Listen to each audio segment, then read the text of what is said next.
Man, that almost put me to sleep. That music. I didn't know you were gonna like just bring us all on like that. I'm like, there you go. Yeah, this is not a high production show. It's just here we are. Hey everybody, this is an episode of Creator Hangout, and today we're going to review Jack Kirby's portfolio. And today we got these awesome special guests that you see right now. Julius Freeman to my right, Fabrizio Aiello, Justin Soto, and Dan the Man Lawless.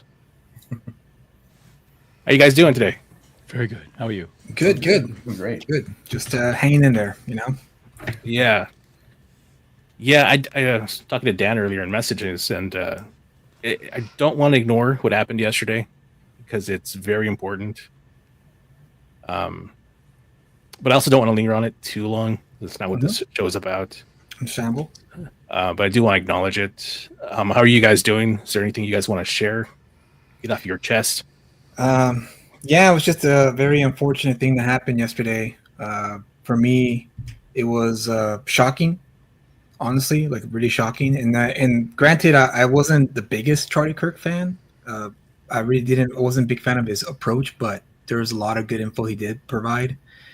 But for me, it was the principle of like the whole aspect of silencing a voice that people may not like, and the fact that they went to that length to do that was very like the American in me was like, oh, like can't believe it, right? You know, they hate free speech, you know, that kind of deal.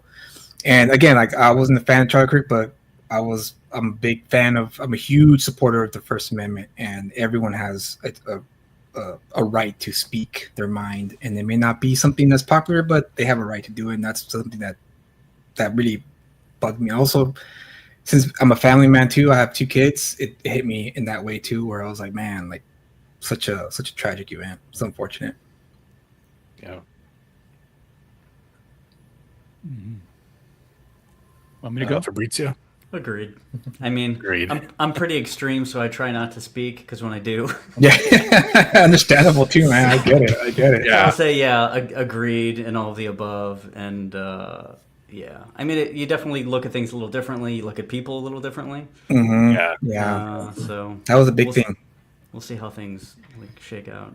That was the biggest thing for me, was the reaction a lot of people who hated him had, and it was like very I wouldn't say shocking, just more of a like unbelievable. Like I can't believe it. I couldn't believe it. Right. You know, the basic human decency is kind of lost in a lot of people, especially the young people. From the videos that I've seen online, they're mainly like young people, and I was like, what's going on here? Why don't the young people have any inkling of decency? You know? Yeah. Well, the young people are probably always like that. Just now they have cameras on them.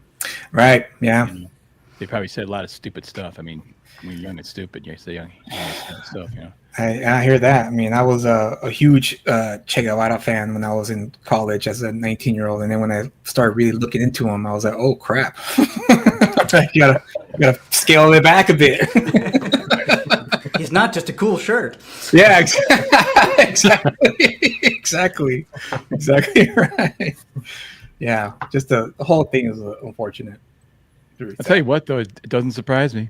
Honestly, this does not surprise me, because I don't know about you guys, but I sense the Trump derangement. I mean, I feel it. The people I know who are liberals, normal liberals, somehow they've gone cuckoo manga lately. I just like they're off the rails. Some of them are just like, I can just, you know, just the hatred, and they just you say Trump's name, and they just you know. Yeah, and I'm just like, I'm not even sure exactly what Trump is doing. You know, like I'm not following anything that much. But boy, do they hate him, and anybody who's conservative. But you know, this whole thing where, you know, what was it? Mark Waid was saying, punch a Nazi back 4 years ago. Mm-hmm. So right. It's you know, but I mean, it's always been there. It's like I mean, as a storyboard artist, I would go into ad agencies, and I remember seeing like a dartboard with George Bush's face on it with darts in it. And I'm like, holy shit, this is the president of the United States. He's not even a real intent, you know, he's a mild Republican, you know. So it's always been there, but I've never seen it like this. And so I'm not surprised something like this has happened. It's just gone to 11 all of a sudden, it seems like. Yeah, for sure.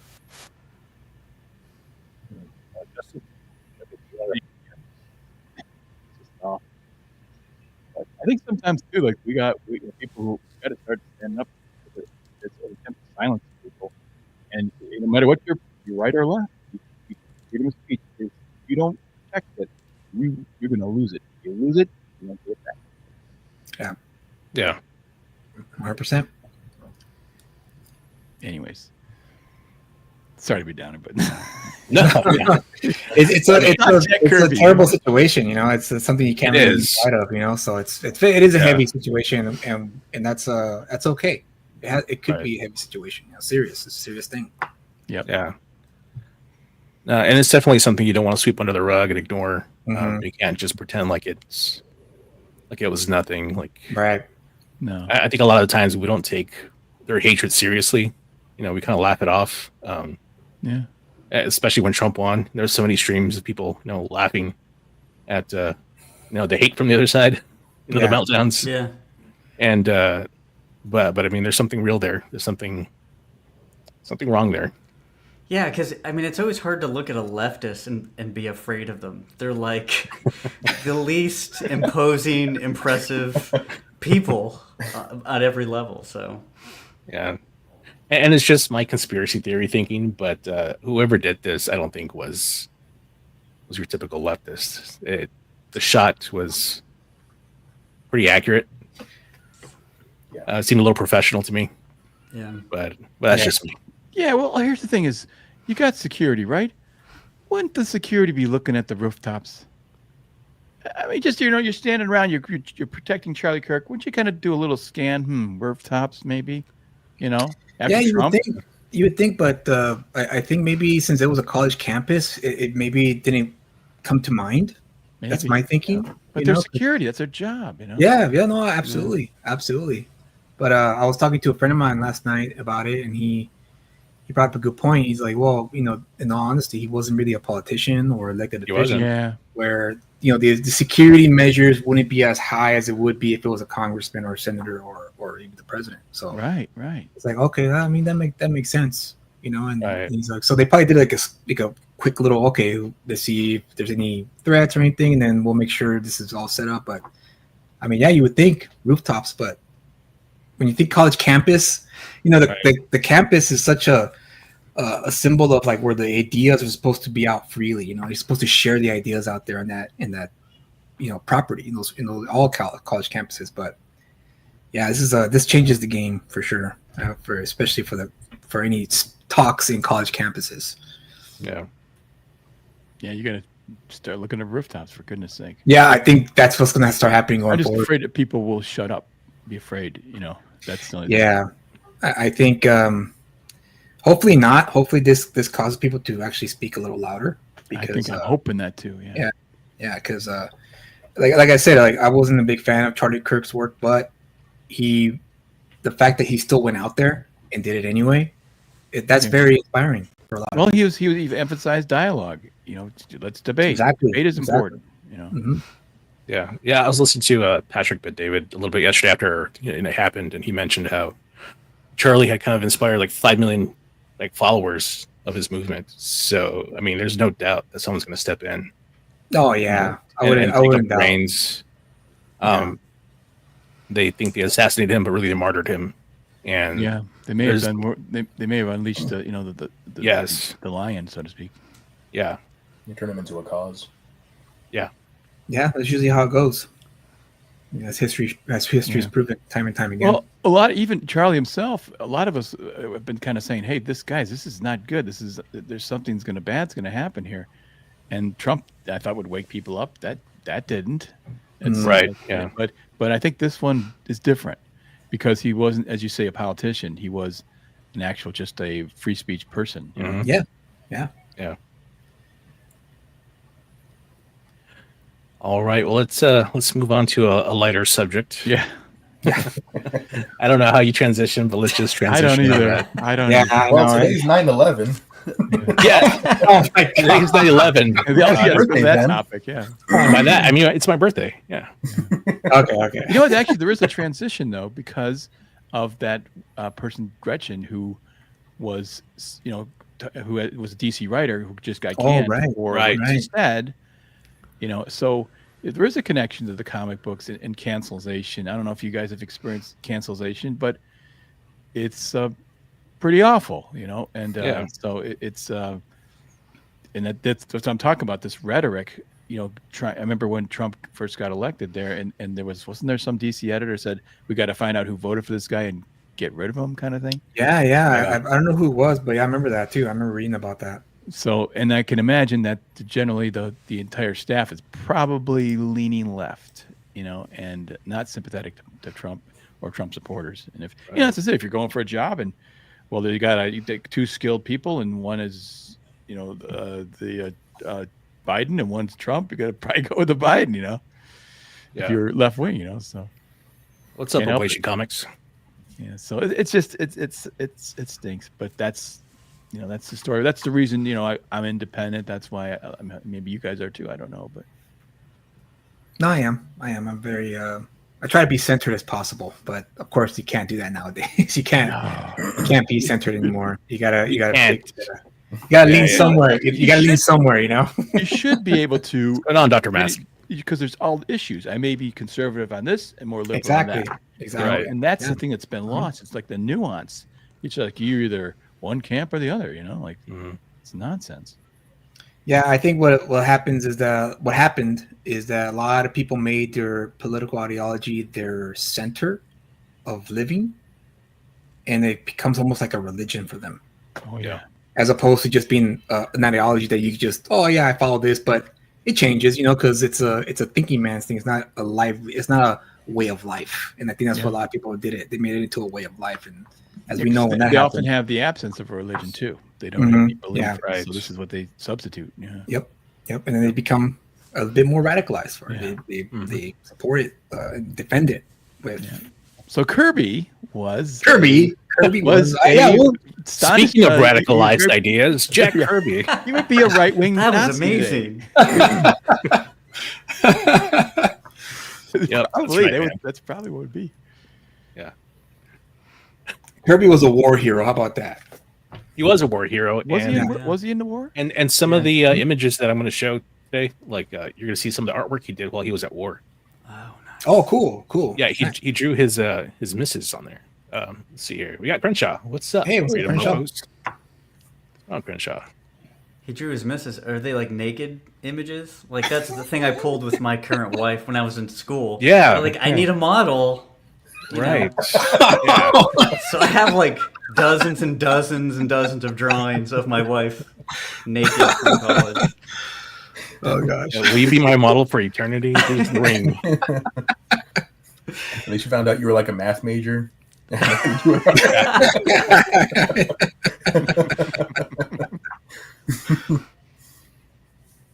All right. Let's see. Let me share my screen here. And let's get on with it. Here we go. This is the Jack Kirby portfolio. As you can see, it was for sale for $4 back in 1971. Wow. That's cool. Yeah. Funny thing about Jack Kirby with me, I remember when I was younger and I was, really I was buying comic books regularly at the time. And, me being the young idiot, I guess is the best way to describe it. I always thought Kirby was overrated for a lot of years. And it wasn't until maybe I hit 25 or so when I actually sat down and actually paid attention to, I was like, I'm gonna actually pay attention. I'm gonna actually read something that he drew. And then when I actually started reading it, remember back in the day, I don't know if they still sell them now, but they used to sell those almost like a trade paperbacks, but it would be black and white, and they would sell it for a lot of money. I don't know if you guys remember that or not? Like the old issues. I have trade paperbacks, but they were colored. They're color. Okay, they're the ones that I have a Captain America. Yeah, the one I looked at was the Fantastic Four. They're all in black and white. It was really cheap. I thought they were pretty cool because they were pretty thick. I just can't remember the name of what these. I had the same thing. Only had some colors. I know there was some black and whites too, but I same thing with the Spider-Man Ditko. Those are my first. The interesting thing about you just mentioned, I think that's experience with a lot of people with Kirby is when you're younger, you don't always like it. You gain a more appreciation when you're older. But except for me, when I had those trade paperbacks, because the his line work, which is quite bold, when it's reduced down, it looks a little more realistic, kind of a little more. I felt like, and I for myself, my first introduction was I liked it, and then when I saw both he and Ditko's work blown up into normal comic size, I didn't like it as much because it wasn't as realistic. Mm. Right. Yeah, so I discovered his sequentials were just like, not just his sequentials, but his ability to just tell a great sequential story and make it look so easy. That's when I was like, okay, yeah, the King moniker is accurate. Yeah, for sure. Yeah, and then even graphically, like I said, as you get older and you understand how he was simplifying and using shapes and forms and graphic design, really, yeah, I appreciate it so much more now. Yeah. I was the same way too. Growing up, like seeing Kirby's artwork, I just didn't get it. I was like, "Why is this guy the king? Like, yeah, what's so special about this? He doesn't know anatomy." But yeah, so this was published 1971 by Communicators Unlimited. Mm. So this was after. Was he still working for Marvel here, or was he already gone and working for DC and doing the whole that I'm not sure. New Gods. I'm not sure where he was at in his career. All right, so here's a first image. Wow. Early Kirby, huh? Wow, look at that, dude. That's great. It's got a Hogarth feel. Yeah. Looks nothing like his current or Yeah, the style that we know him as. Kirby. Yeah, no way. That's fascinating to see him, because this is the influence of of the Maxfield Parrish and those guys. It looks like Yeah, he was a huge Alex Raymond fan. You can see some of the rendering. I guess that kind of reminds me a little bit of Raymond's work. Wow, what a great piece. I mean, there's definitely the classic illustrators that are in there. Yeah. Arthur Rackham, I think. I'm trying to think of these guys. Norman Rockwell, all the guys. And check this piece out. He was 14 years old when he did this. Wow, really? Yep. Wow, look at Jack that Kirby, perspective. age 14. Yeah. Perspective, the background, the facial expressions. Yeah, body language, everything. I mean, man, 14. That's Composition. really impressive. Wow. And is that really ink impressive. wash? Is that ink wash there, or I'm is not that sure what just that all is. It looks like it might be, watercolor? though. It looks like it might be. It doesn't really say what the medium is. Hmm. There it is. Jack Rejected New Yorker Kurtzberg. cartoon.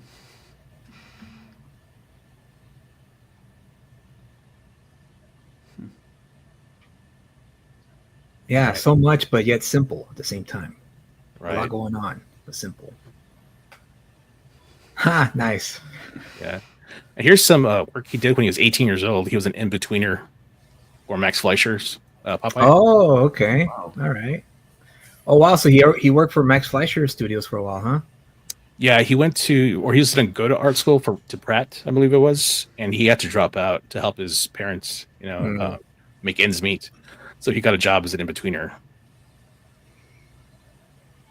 Sometimes I think this is a good way to learn comics, how to draw comics. Yeah. Kind of first happened for Zeta, so it had the same sort of thing where he started doing cartooning. I think you learn to understand motion. It's the simplicity of motion, Yeah. I think, was it Mignola? He said you have to learn how to draw big feet before you can draw small feet or something like that. That was his. Did he say that? Yeah. That's awesome. That is cool.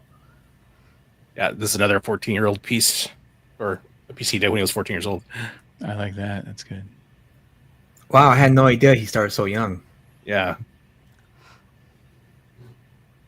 And this is a nice piece here. This Oh, kind of reminds me of wow. Monster. Let me see if I can make that bigger. Kind of reminds a little bit of Hal Foster's Prince Valiant. Yeah. Yeah. Check out that tree, though. The texture on that tree. Mhm. Yeah. This is wild. I've never seen the old stuff of his. Yeah, I mean, look at that. I mean, as you guys, I don't know about you, but to me, horses are just Oh, yeah, definitely. tough to draw. So hard to draw. Yeah. So, man, that looks good. Yeah, his Yeah. line work is superb. Gosh. Yeah. And there's And no, how How old was he in this one and for this piece? Did it say? I was about to say there was no age given for that piece, so I'm not really okay. sure. And then this one, it says here, Kirby's editorial cartoons signed under a variety of names. So he's signing under Jack Curtis here. Were syndicated to approximately 700 weekly newspapers from 1936 to 1939. He did these in the strips on the following pages. So this is some of his cartooning work. Hmm.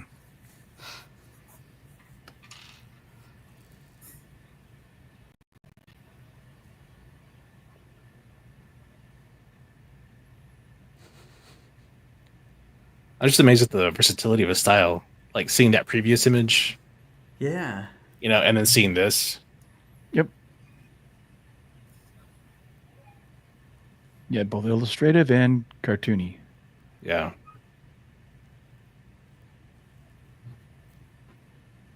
Oh, that looks good.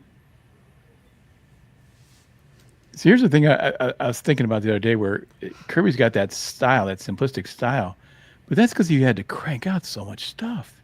Yeah. He was churning out pages and pages, and but I kind of wonder what would have happened if he had lots of time to work on something.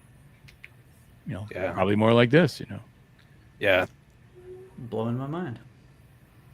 Yeah, I love these backgrounds here. Yeah, that's fantastic work. It's funny, even that one guy that's in the second panel there, standing there, that's a little bit of a Kirby-esque stand. Yeah, the anatomy there. Yeah. You can see a little bit of Captain America there, right? Yeah. Yeah, even in that boy, that turned up nose. Yeah.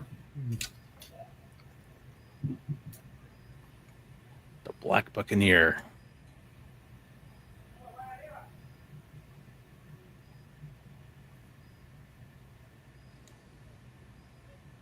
Is this from that sketchbook that 1971? That one? Yeah. This is all in that portfolio. I've got it. Got it right here. Where'd you find it at? Yeah, where'd you find that book at? So there's a local convention called OFCON, so Oklahoma Alliance of Fans, and it happens every year. And these guys, like, it's a bunch of old guys, and they bring a bunch of old stuff out. And it's great stuff. You find lots of Hal Foster, Alex Raymond stuff, and this was in there. Well, what a get! Yeah, definitely. So I've been wanting to do this for a while because I picked it up last year. Actually, my wife got it for me for Christmas, so I've had it since December. Okay. And I assume you already looked through it numerous times. I'm assuming. Yeah, I did. I flipped through it a few times.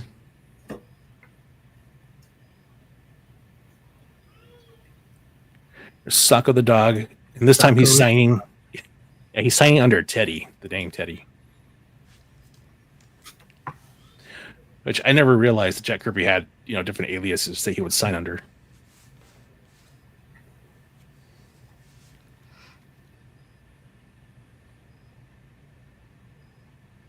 Lots of energy in those things. Yeah. I love this panel right here. Yeah, It just really I was pops. looking at that right now. Yeah, even that big face in the middle, that's just Yes. a little bit of Kirby in there. Yeah. It's funny. I'm curious what, when he sort of switched and sort of, because this still doesn't, looks a little bit like him, but not him yet, Right. Yeah. Yeah. We'll get there eventually. This is still his earlier stuff. 1938. Have you guys ever seen that documentary, Masters of Comic Book Art?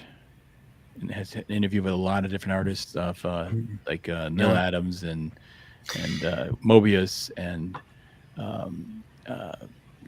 Bernie Wrightson, and Jack Kirby is in one of them. Oh no, never. Is that on YouTube? Is that something you can find on YouTube? Yeah. I have to check that out. So Yeah. you want to watch it? Yeah, we could do that. Let me see if I can bring it up for you.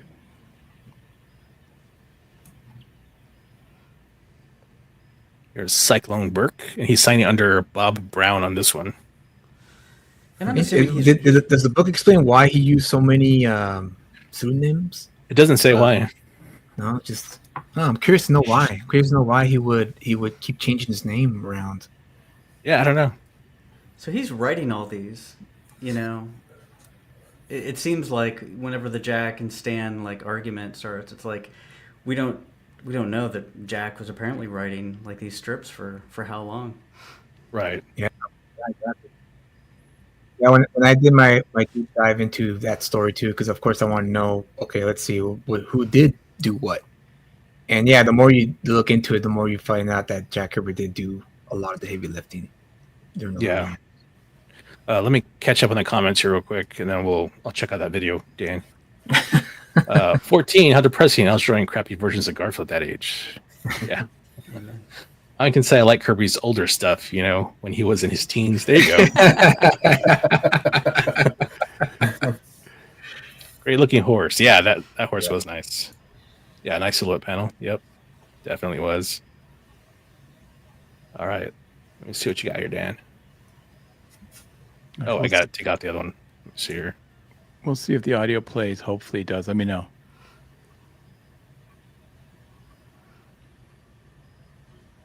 I'm not hearing anything. No, there's no audio. Oh, It's an wait. important name for you to You hear know it? because Jack It's Yeah, Kirby's I hear low. career But yeah. spans the entire history of comic books from the early 30s right up to today. Jack Kirby, when he began, had one of the most energetic styles. I'm not of sure how any to make it any artist. louder. His But work practically leaps off the page at you. In the 60s, he went to work for Marvel Comics, where he created the Fantastic Four, the Hulk, the Silver Surfer, and a host of other characters that you all know, in collaboration with a man named Stan Lee.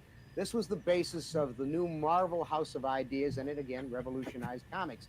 And Marvel Comics became the most popular in the world. In the do we need to stop it at all? Like just for, you think? Yeah, let's take little breaks. That way we don't get a strike or anything. Okay. You know what? This is a good time. Julius, why don't we talk about Ghetto Dragon? Tell us about your book. And I know Dan was asking about that earlier. I was. Yeah, Ghetto Dragon is pretty much a love letter to the Hong Kong martial arts cinema that I grew up watching because my mom was a huge Bruce Lee fan, and also a little bit of a love letter from my upbringing, which was a bad area. It was for lack of a better word, ghetto for all intents and purposes. You couldn't walk the streets after nighttime, that kind of deal. It's always best to when the sun goes down, just come back home because there's a bunch of hoodlums running around and they didn't mind beating up little kids who had new shoes or whatever the case. And so the story is pretty much about a martial arts a local martial artist who is jogging one night and he literally runs into a masked man kidnapping a preteen girl into the back, dragging her into the back of the van. He takes direct action, and then turns out that they're actually members of the local gang called Los Valientes.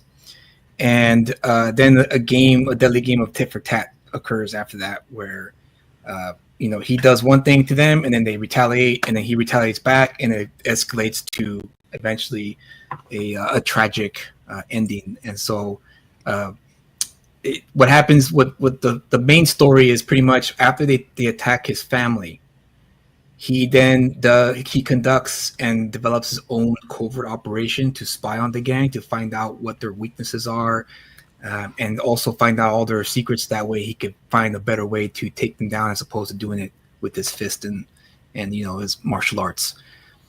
And that's what the book one, Street War, is all about. Nice. And the art is drawn by Alan Fletcher, who never drew a comic book ever before I hired him. I only hired him based on his art that he posted on Instagram because I kind of liked his style. It was a bit like since we're talking about Kirby, it kind of reminded me of Kirby. Like not so much the dynamic, but his face, like the faces he drew, kind of had like a Kirby-esque face with the eyes and that very, very famous Kirby look. And so I thought, hey, why not? Why don't I ask him? And so when we were going back and forth, when I asked him, have you ever drawn a comic book? And he said, no, but I've been wanting to learn, and I was thinking about going back to school to learn it. And I said, well, how about if I hire you and I just teach you what I know? And so he was like, great. And I pitched him the story. He was a huge Bruce Lee fan, which was a plus. And so he was all in on the project. And so what I did was I laid out the first 5 pages. I laid out the thumbnails myself, and I explained to him, okay, here's how a sequential story works, and I broke it down for him. And once he got that, off the races he went. Like he caught on real fast and learned real quick too on how to tell a sequential story, which was very. It was his first. I can't believe it's his first. It's clear. It was, by the way, it's really one of the things I see most often is like a story is clear. Yeah. First I was surprised. Telling a story is to actually make it easy to follow without words.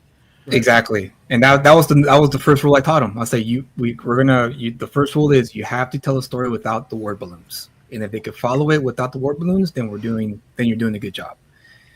And yeah, like I said, he caught on quick, and he kept sending me these great thumbnails afterwards, and he went back to school, which is why he couldn't stay on book 1, couldn't stay on for book 2, and so now I'm working with another artist named Chepe, and he's been delivering some great pages as well. But not to take anything away from Alan Fletcher, because he also did a great job considering that's his first comic book work. So I think you guys will be very surprised how good he really was. And like I said, it was his first work as a sequential artist. And yeah, that's the preview for Cephas. Those are Cephas pages. Yeah, I've seen his page. Chepe is awesome. Really like his work. Yeah, I got lucky. That I found him, and I feel like the stars aligned for me for this particular story, because I've had this story since I was about 21. I started developing it around that time, and throughout from there until now, I had maybe three false starts. So I tried to get this project off the ground 3 times with 3 different artists, but it all fell through. So I just kind of kept it in the back burner. I was like, okay, I'll just come back to that and I'll focus on other stuff, maybe one-shots or short stories for the time being, while I maybe hopefully find an artist that could fit the story.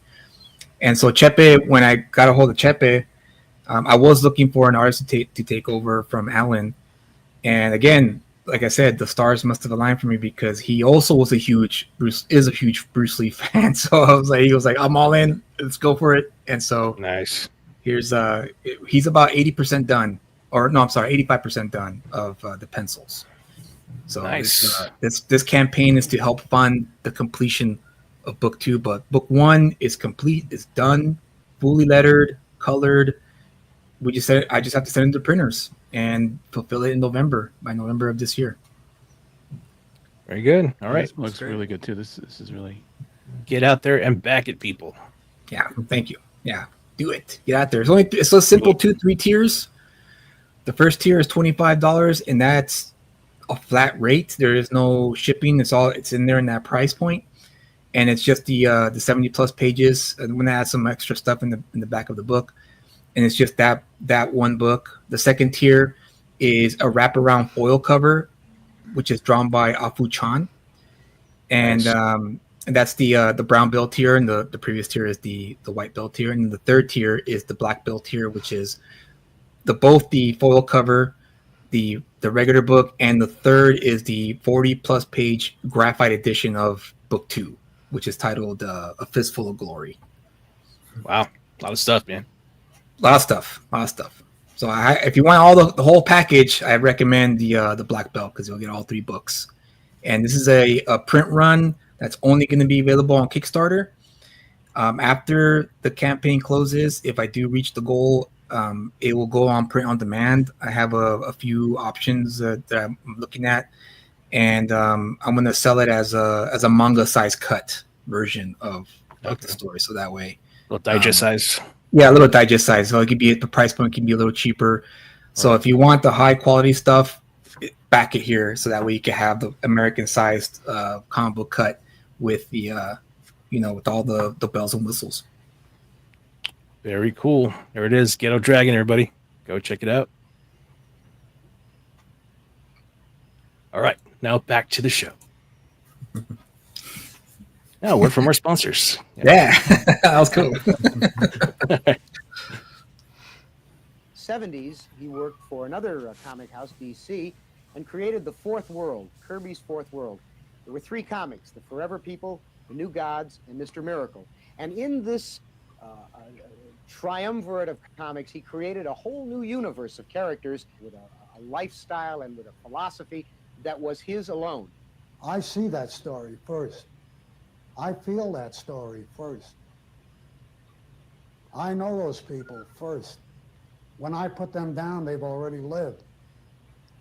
And I put them down as I'd like them to live on those pages. My stories are very sincere. My stories are people's stories. And there's elements in my stories that are very, very real. And it doesn't matter what the subject is. And I've done stories in a wide range of subjects. My inspirations were the fact that I had to make sales. And I had to come up with characters that were no longer stereotypes. In other words, I couldn't depend on gangsters. I had to get something new. And of course, for some reason, I went to the Bible. And I came up with Galactus. And there I was in front of this tremendous figure who I knew very well because I've always felt him, and I certainly couldn't treat him in the same way that I would any ordinary mortal. And I remember in my first story, I had to back away from him to resolve that story. And of course, the Silver Surfer is the fallen angel. And when Galactus relegated him to Earth, he stayed on Earth. And that was the beginning of his adventures. You know, guys, isn't that interesting? The way he talks about his attitude is so different than Marvel today. Right. Like, I had to make sales. That's why these guys, the books were so good. You know. Absolutely. It's like you don't hear them say, what sells. I mean, that is almost like thrown out the window. Yeah, it doesn't exist anymore. Hey, Joe, thanks for joining us, sir. Hey, Joe, how are you? Hey, Joe. Hey, thanks for having me. Sorry, my computer is being stupid, so it took me a second to actually get in here. How's everybody going? It's all Very good. good. Good, man. Very good. How are you doing? Doing good. Doing good. Good as Thank it you. can be expected from our little, thing that happens yesterday. So that's for sure. Yeah, I agree. Yep. So, anyways, we're watching a little video here on Kirby. Oh, nice. All right. Continue, please. Okay. And they were figures that had never before been used in comics. They were above mythic figures. And of course, they were the first gods. And I began thinking along those lines.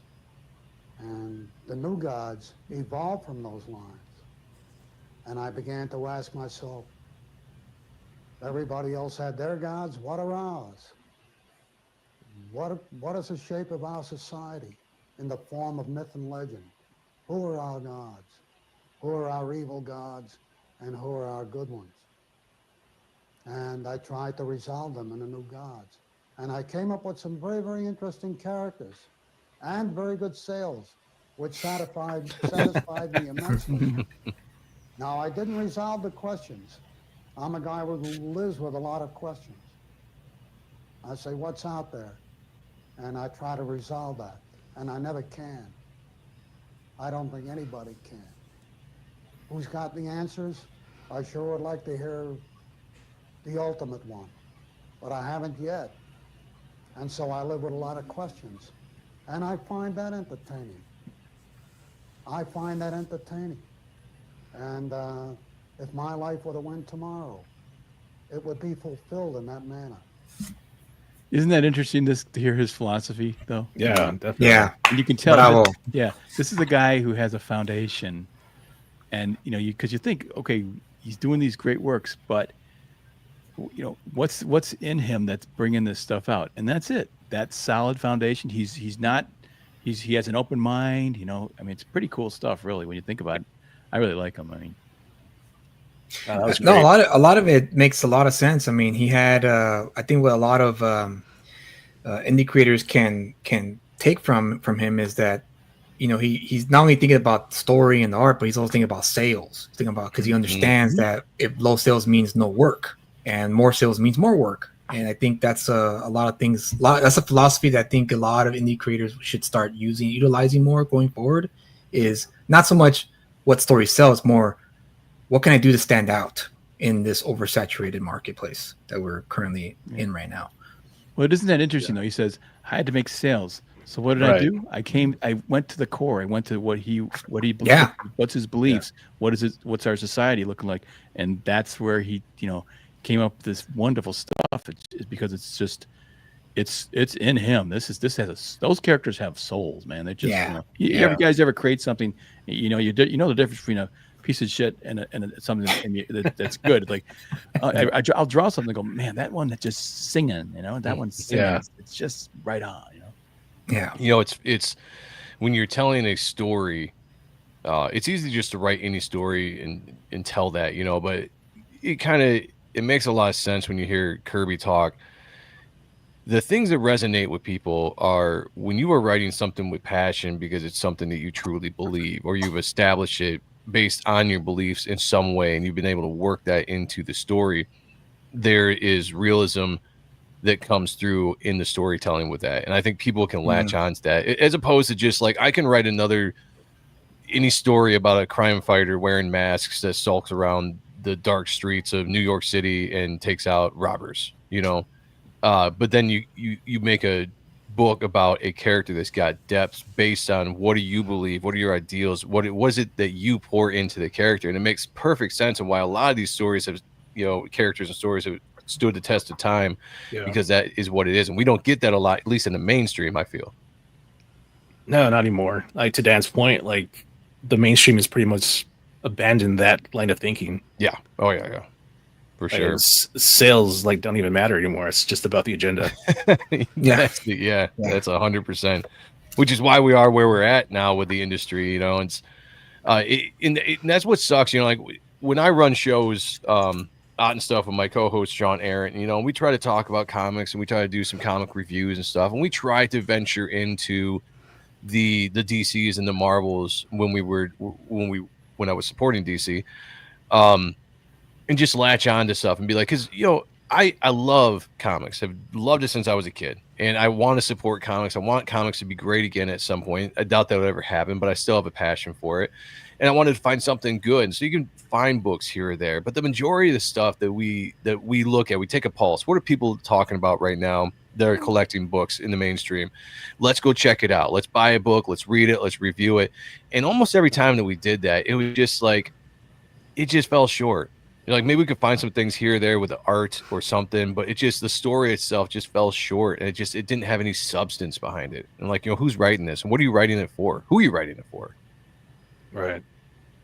Yeah. Now, I think in this next segment, he's going to say something about the comic book medium and then where it goes, what he sees in the future of it, sort of, you know. Anyways. I would say the questions have been terrific. The comic book medium itself is special. It's something that was, that's a result of evolvement. From what I understand, the editorial comic was first, and then they added a few panels to that, and you had a comic strip. And they added a few pages to that, and you had a comic book. And what we can add to the comic book, we may have to think about that. So I believe that's the interesting part of the entire field, is to say, what is it? Where is it going? How it'll evolve? And we experiment with that every day. That's it, huh? It was nice. Thanks for sharing that, Dan. That's awesome. Yeah, that was great. Isn't that cool to see him like talk about how, you know, where you go now? He's not satisfied with. He's saying, what can we do now? What's the next step? Yeah, Right. there's a. I think Alan Moore kind of said the same thing, the same sentiment about how we haven't really scratched the surface of what the medium offers storytellers with the comic book medium. And by the yeah, way, I you think- guys go back and watch that whole documentary. It's got Frank Miller, it's got Mobius, Oh, it's nice. got, Bernie Wrightson, Cool. it's got all these guys, and Harlan Ellison, who's a little bit obnoxious, but but he's really quite good too in his introduction of things, and so you will be. I saw that video in 1986 or 7, Mm. right before I got into comics, and it was like I just was like so inspired by that. So check it out, and yeah, I think you'll enjoy it. You know what I used to love about comics when I was a kid, and I got into comics like early 90s, like really got into comics. But still, the era of that era and before that era, the just imagination of writers was so much greater back then with telling what they wanted to do and telling stories. And it just seems like people don't stretch their imagination to tell those kind of stories anymore. The classic ones, that you got in the 80s, in the 70s, even in the 90s, people argue about that, but I still think there's classic stuff in the 90s as well. But you don't get that anymore. The comics today, it's very formulaic, right? I feel like they're trying to do something specific, which is not good, but for some reason, like that's the formula, and they stick to it when it comes to DC, especially Marvel. Marvel is just garbage, in my opinion. Yeah.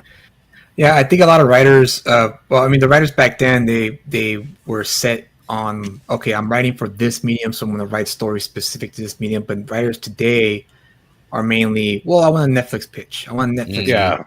I'm going to write the story so that way Netflix can look at it, or not just Netflix, but Prime Video, whatever, and see it and want to make it into a show or a movie. So I'm going to write it this way instead, and it damaged a lot of the what made comics. Not just fascinating, but special, is that it was a medium where you couldn't.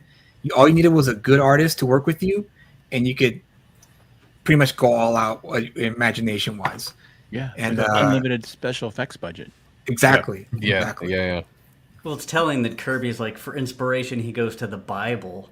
Meanwhile, Right. like Marvel and DC authors are like, I wonder what's on Huffington Post today.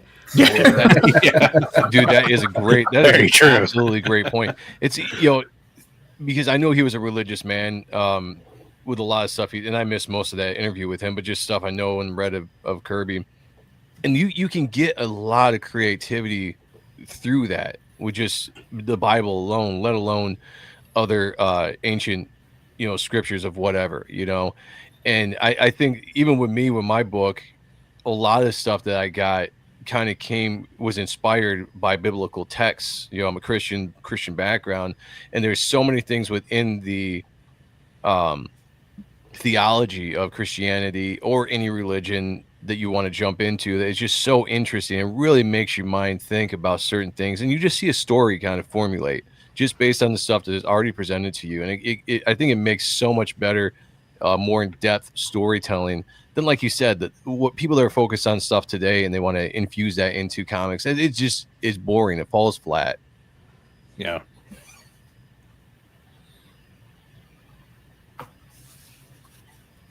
All right, let's I want to take a look at this because I love westerns. So here it is, The Lone Rider, and here he was saying Lance Kirby. Lance Kirby. Nice. Yeah. Nice. Lance. Maybe that sounded more cowboy to him. I don't know. Probably. Good cowboy name, Lance Kirby. Is probably less Jewish back in Right. the day. Yeah, Same thing with Stan Lee. Right. He didn't go And that- Lieberman. He went with Lee. Right. And that could have been why he was trying to hide his name. Yeah. He Yep. didn't want to sign I didn't Kurtzberg. even think about that. Yeah.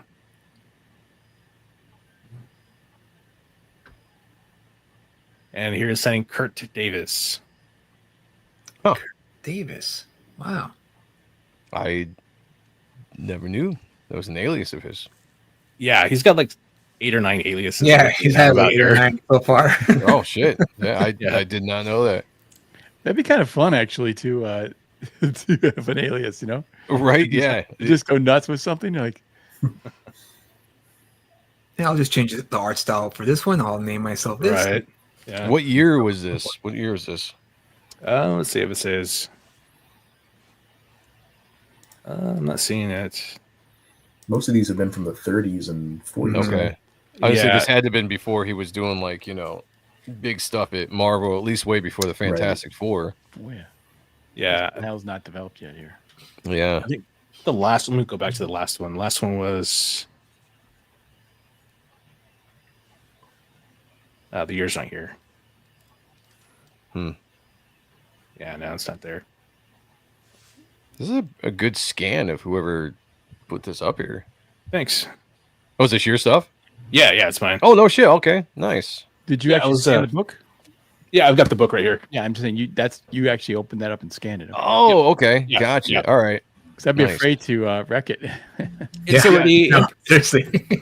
It's already I thought pretty this rough. was just something you found online. I was going to say, like, wow, this is No, good no. quality for whoever had this. It's already a pretty rough condition, so I didn't have any problem just going through it. scanning it.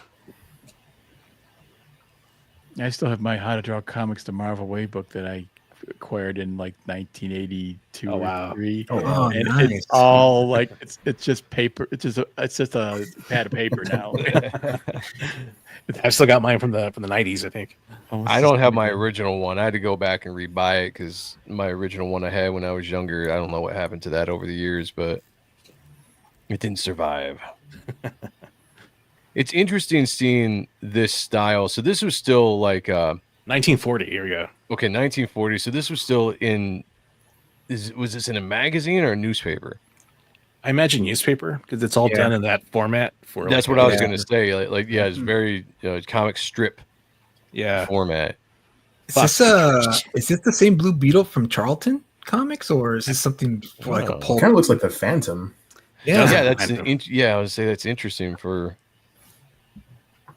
I mean, that would be there would be a study with all the different names that evolved over time and names that were reused for different characters. Look at that After a face. Kirby there. Yeah. He's getting there. He's getting there. Getting there. Yeah. He's finding himself. Yeah. It's funny seeing this where he hasn't gone full Kirby yet. Right. Yeah, You know, with just the stances and the proportions and everything that made him special as an artist that he would become. This is very much way more classic or standard to the artists of the day. Yeah. House style, I guess you could say, with these strips, but still really, really good. I mean, look at the texturing Yeah. and muscles on that character there, on the character's back right there. That's really nice. Yeah, this is good stuff. And here we go. There we go. There we go. That's the Kirby we know. I wonder what it is or what it was, and I don't know if I've ever seen him answer this, that made him just do that flip and evolve. Like, who was his influences that Right. pushed him in that direction? Because we always hear about everybody else's influences that obviously they came after him and stuff like that throughout the years. But who was it that influenced Kirby to really start exaggerating? Like, where did he go from that kind of classic art style to Right. really pushing the foreshortening and just the energy in his pieces to go to something like this? Yeah, I wonder Right. that too. I wonder, yeah.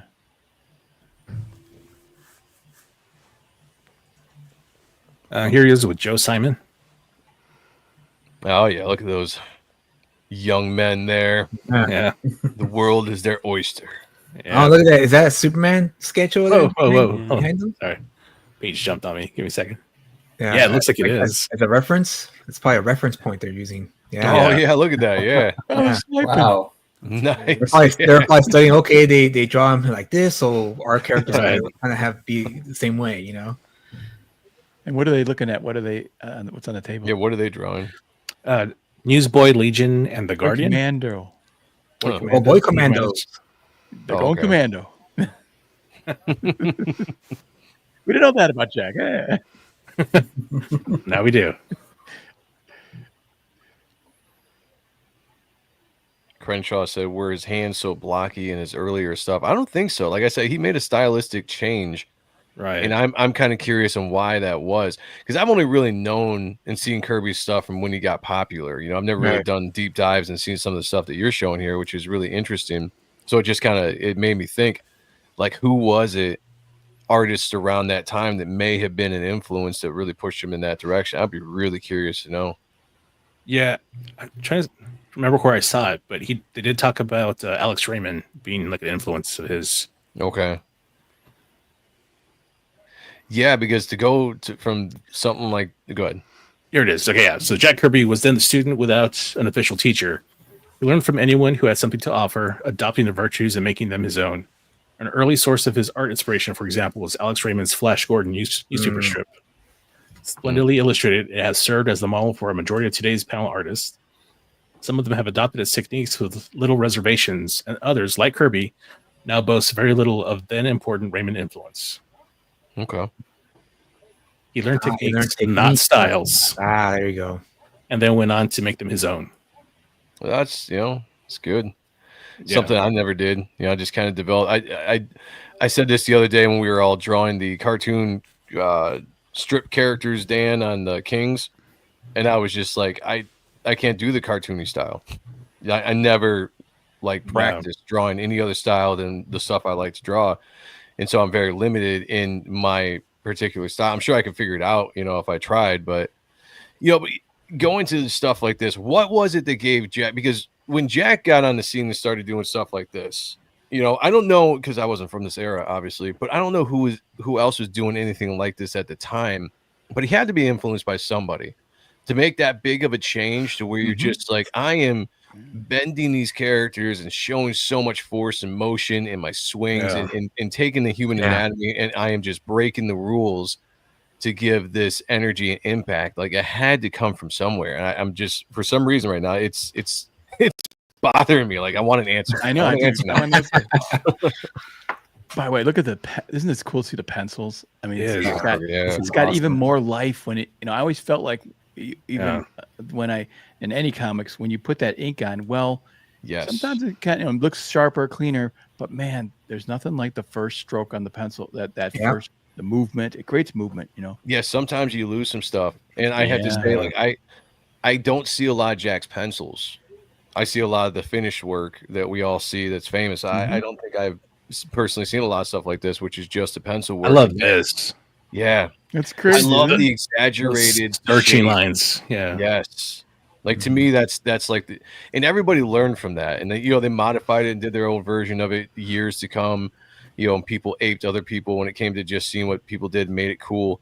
But that's kind of where it started right there. Just like, it's a beautiful line. The bending of the body, when you're talking about the line work, the muscle structure, and just like how, just like the calf or the lower leg can look in a dynamic pose, when it's not reality. But comics aren't supposed to be reality. And I argue all the time with people that want to be like the perfection art out there, like everything's got to be correct and like all this kind of stuff. I'm like, no, man, go back to Kirby. Kirby didn't draw quote unquote correct. He drew, he knew what he was doing, but he drew cool based on being able to break the rules, and that's what, to me, what comic book art is. And it started with stuff like this. Yeah. Otherwise, why not just take snapshots of people's faces and put them in a comic? Right. Yeah. Yeah, exactly. Yeah. I love that page. You can do that. Yeah, there you go. Dynamic speed lines there that show just the impact of the hit and the energy of the page, just adding it all together. Yeah. Like, I would never put a character like that little guy in the back right underneath the guy's crotch. It would never, like, in my head, I'm like, I have to leave that open, but it works. Yeah. He made bold choices.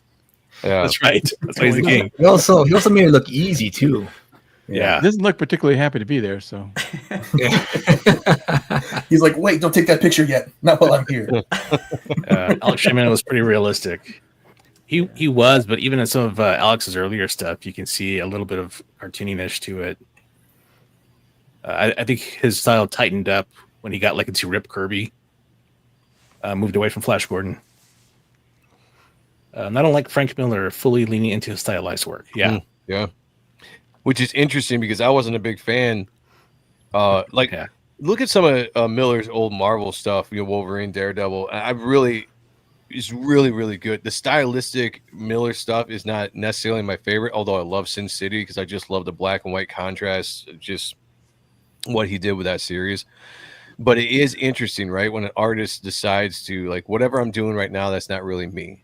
I'm going to start doing more of what is me and then really embracing that. And you see what happens with guys like Kirby, Miller, I'm sure there's other examples I can't think of offhand, but that Miller is a great example. You know what's a little strange about this picture though is that arm of that gangster looks like it's coming out. His foot looks like it's coming out of the arm. You know. Oh, right Oh, here. the Yeah. way- Oh, right. Close. Yeah. Yeah, you're He's right. looking at it like, what Yeah. the heck is going on there? Ah, I see. yeah. The leg is going back And- up. And see, Yeah. maybe that's something that maybe the inking, separates it a little bit better than the pencils just by that. But yeah, because the texture and the line work he's using for the pants are the exact same he's using for the coat. So I didn't think about that till you pointed it out. As soon as you started talking about it, I was like, oh shit, yeah, I got a leg for an arm. That's what happens when you hit someone so hard that it Yeah. And he That's is. probably legs and other arms. Yeah. This is a I've never been Zophoed before, but I think that's what happens. Oh, that's awesome. Do you know what year this is from, or that drawing was from? I don't think there was a year on there. It I just didn't see a year on that. Yeah. Is this in Yeah. any kind of like order of his career that this is put together, or is this just kind of random scans? I think for Ben? the most part it's in order, but Okay. I'm seeing stuff like this that looks like it's his later work. Right. Yeah, right. it could have been like a Jack pinup, like a pinup in between the his history, probably. Right. Yeah, and this is stuff that he did when he was Wow. at war that he sent home, Wow. like postcards, Look and at that's his His missus. His Yeah, wife look at there. that. Yeah, that. Wow. down in a foxhole. Wow. That is nice. 1944 looks like Yeah. 1944. Yep, in France, October '44, France. Gnarly. He's such a talented guy to be able to draw so many different styles, and just like that photorealistic shot of his wife down there is really amazing. Which is, I think, even more interesting when people dog Kirby for whatever reason, because it's out there, just because of some of the wonky stuff that we all look at as amazing and inspiring stuff. But if you really track down any artist classic back then, like I can't put myself in this category because I draw what I draw, but guys like this, it impresses me when you see them be able to draw photorealistic stuff, cartoony stuff, and then just the dynamic talent that dude was is pretty amazing. Yeah. All right. So this says 1943 found Kirby stationed overseas in the 5th Division, 3rd Army, commanded by General Patton. Serving as a combat infantryman, he fought in the campaign at Metz and earned 2 battle stars and a severe case of frozen foot. While in the Army hospital, he kept steady flow of letters back to the States and his new bride, Rosalind. At left, some of the V-mail letters reduced in size photographically for easy handling and paper conservation. He sent back all profusely illustrated.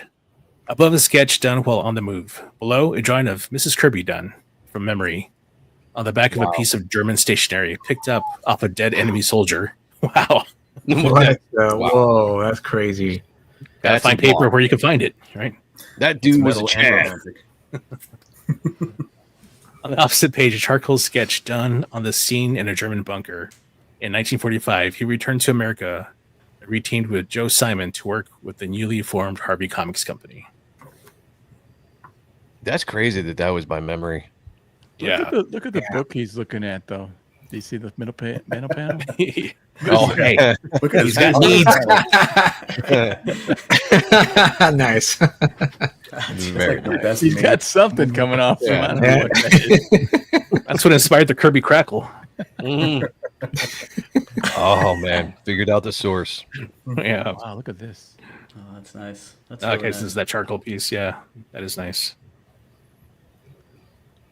It's very somber. Yeah, that's incredible. Yeah, thinking about like where he was when he was doing this, Yeah. that just makes it. It's just the respect level for this dude is just is so high. You went and fought a war, survived that war, saw whatever it is that you saw out there. You were able to get through it by constantly drawing. And huge Yeah. respect. And then you look at that and just imagine where he was, or what he was doing, his mindset when he was drawing a lot of these. That just kind of blows my mind, especially on a day like today.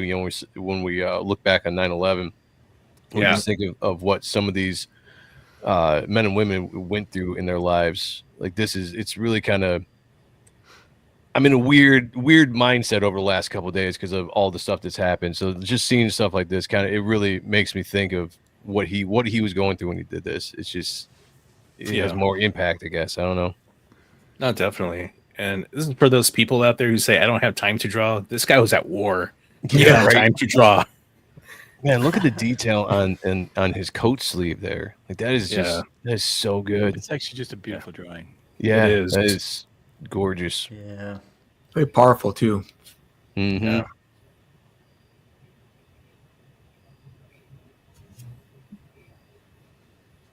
Wow, the Kirby Gallery. Wow. Double page spread from the Boys Ranch. This was done by Simon and Kirby. Look at all this detail. That is insane. Gosh.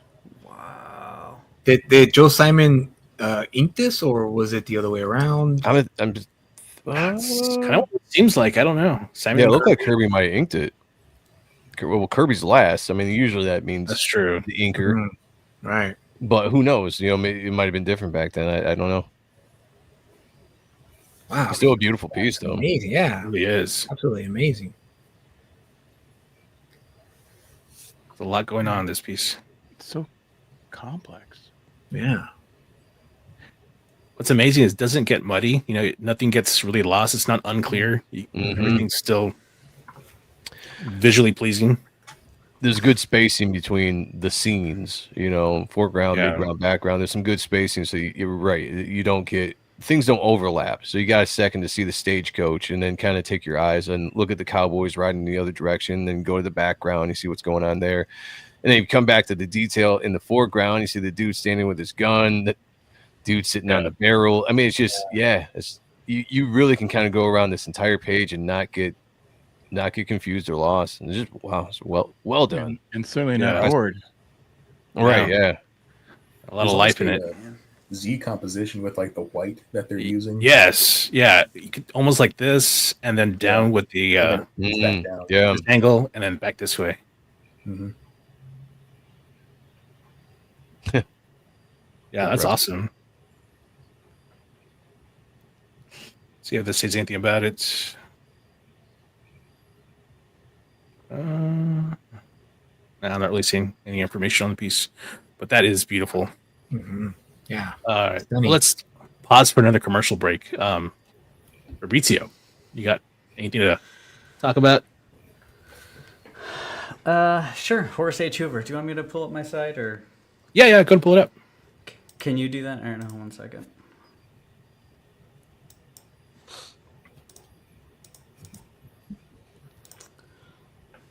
I don't know if anybody noticed the name of that bank, but it was Four Massacres Bank. I'd have a bank account there. That's a pretty sweet name. It's better than Fannie Mae. Yeah, definitely. Savings account with Fannie Mae. I'll take one for Four Massacres. The Victim Brothers Bank.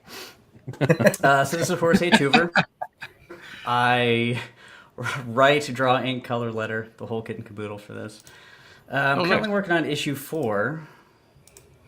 So this is, I'll go through issue 1 a little bit. So this is Harace H. Hoover. He's an occult detective set in like 1920s New York City. I've seen this before. Investigates paranormal, supernatural stuff. He kind of gets into some shenanigans. He wears something that looks suspiciously like a vacuum cleaner on his head. And let's see here. It's a 5-issue mini-series, and it kind of weaves in and out between some stories. So there's a couple short stories. There's a longer arc in the middle, and then it kind of wraps up at the end. It starts off with he's in his apartment. He hears a voice upstairs. There's a young girl in trouble, and this thing following her, and that kind of takes him on a path. So currently working on issue 4. Should be Slow down a little bit, Fabrizio. Sorry. Slow down. You gotta let us see what you're. Yeah, showing. let us see your beautiful artwork. Okay. This is the book bug. He essentially is like he lives underneath a giant library, and he he essentially is like the police of esoteric knowledge. So if you come looking for something that's a little too crazy, he's gonna take you and he's gonna interrogate you. I really like that creature design from that thing that's kind of coming down. Looks like a dog or something. Oh yeah, this guy. Yeah. This thing. So the book bug judges him and throws him down into these caves, and he has to fight some monsters.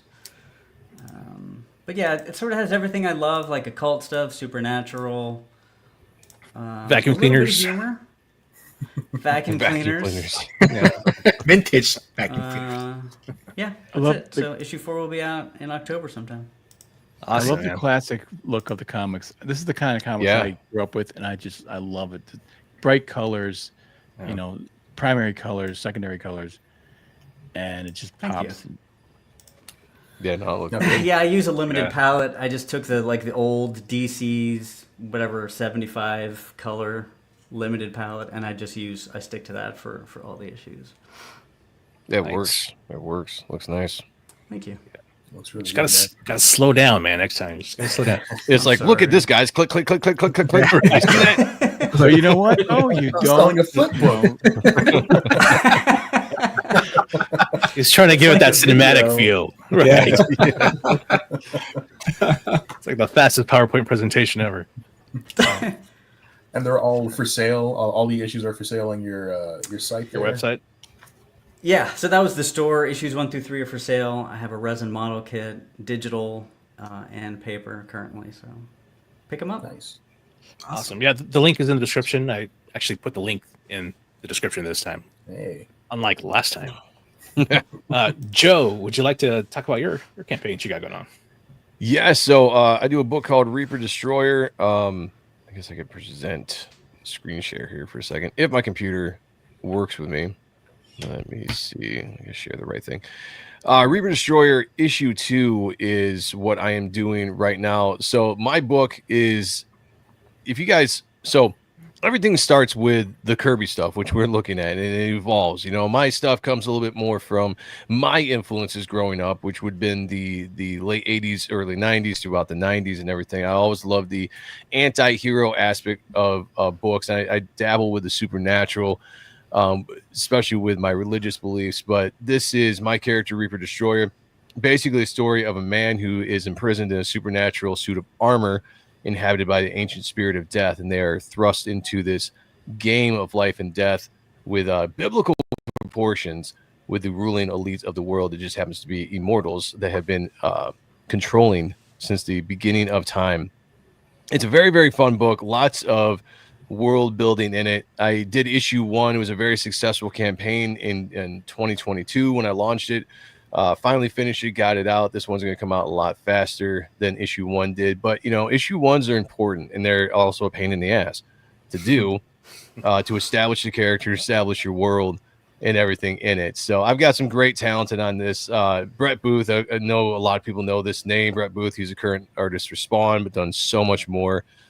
Did a cover for me on this for issue 2. Also, Oliver Isabedra, who is just a fantastic artist as well. Yeah, love his work. Yeah, done tons of stuff. I mean, he did a book right now coming out with The Man with No Strings.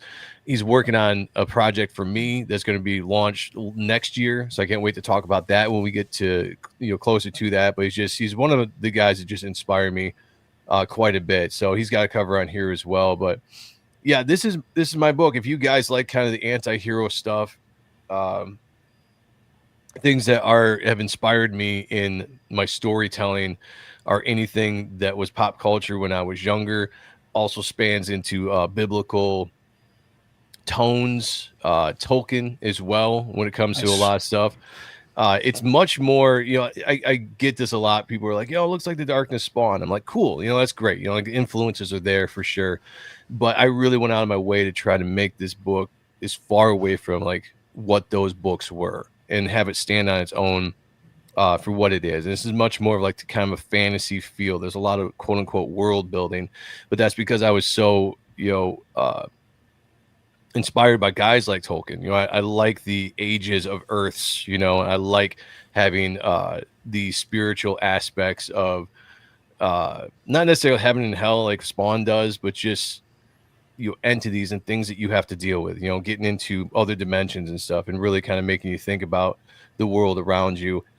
And it's designed for you to kind of discover what is going on with the story through the main character, Matthew Walker, who has lost his memory. And we get to discover the story that he gets into, the world that's around him as he discovers too. So it's a slow burn. It's a mystery of who he is, what his purpose is, what makes him special, all that good stuff, all wrapped into some beautiful, if I do say so myself, art. Very nice. Yeah, I love that. That's a great piece right there.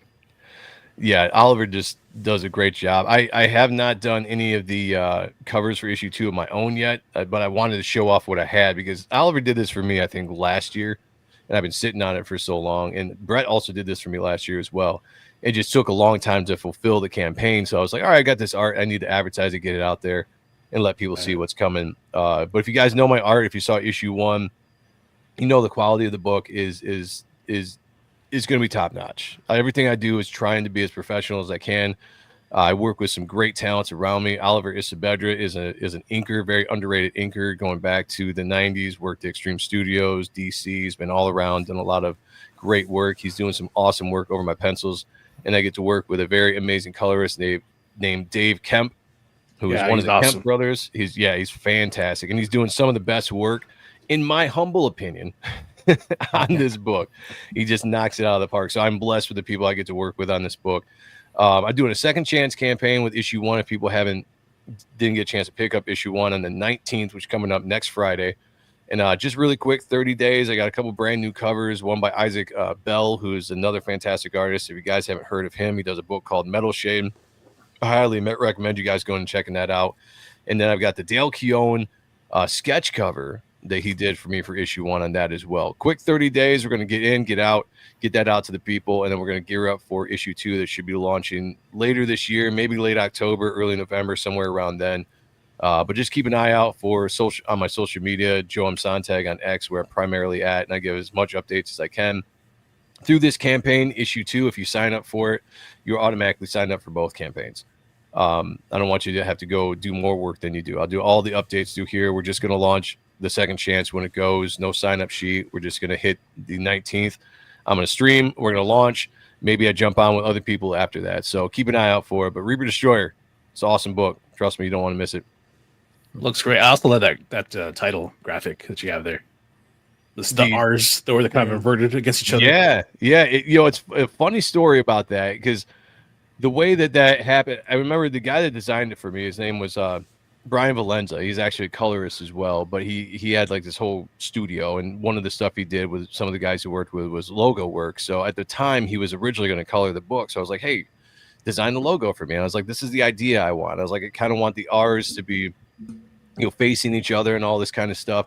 Because if you see on his mask, let me go down here. You see on his mask, he's kind of got this design that almost looks like an R. That was not intentional, but I was like, if you could make it look like this design on his mask on both sides, that would be cool. And so we did it. And the very first time I showed it off, he didn't have this on here. It was just this line, and none, it was stylized, right? So I put it, I was like, oh, that's so cool. Like, people are going to love it. I put it out there, and people hated it. They're like, what is that? I was like, it's an R. It's an R here. It's an R here. And they're like, it looks like a P and a P. They're like, it's like, P-Pack Destroyer, people started calling it. And I was like, fuck. Like, all right. So I had to go back. I was like, dude, you need to put something, make it look like an R. So he did, and, it turned out great, and, people love it. I think it looks awesome, but I'm glad I went with that choice. Sometimes I try to be a little too stylistic, and just symbolize it, It's got to read, yeah. Yep. Right.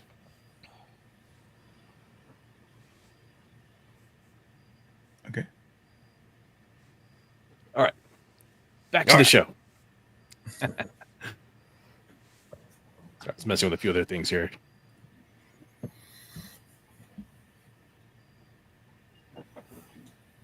And here we go. Regularly scheduled program. That's right.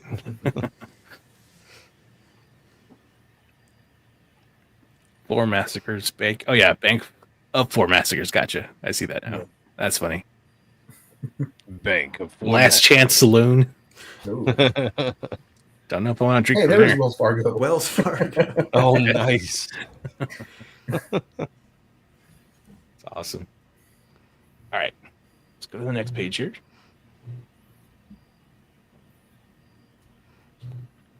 Oh no. Yeah, I love computers. Yeah. Freaking computers. Yeah. I got to zoom out. Yeah, no. It's my notification thing like popped up and trying to get it out of the way so I can Oh yeah. continue on. There we go. Finally moved.